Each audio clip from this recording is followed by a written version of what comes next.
Sipahin ko na yan. Ayun yan. Sasampalin ko na yan. Wala naman bitaw ang puta. Ano, taga-Iloilo Mute ka, nakakachat ka nga. Mute ka, nakakachat ka, ang pangit ka. Hoy, Joyce! Ano Joyce? Joyce! Joyce! Ano naman yung ano dito, ikaw? O ano? Ay mo ikaw sunod. Next ka, next. Bukoy ng ina mo. Ano ikaw sunod? At taga-bukid ka. Takot ka, bukoy ng ina mo. Takot ka, mongoloid, bukoy ng ina mo, ano? Tangina mo ka kasi. Boses mo ilonggo eh. Taga-bukid daw siya, sabi. Ay, Ilonggo ka? Ilonggo yan, Ilonggo? Sabi niya bukid din. Ilonggo ba yan? Bukid.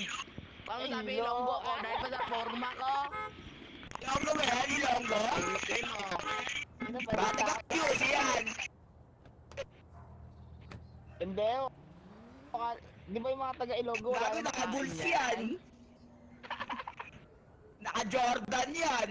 Huwag hindi kagay yung ganyan yan. Naka-Jordan cap yan. Pre, yung bulls nila pre, ano, blues.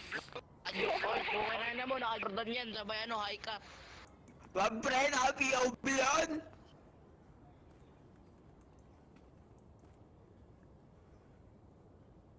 Out ka pala eh. Tangina mo kayo. Ilonggo kasi. Kung sabi ilonggo ako dahil sa forma ka.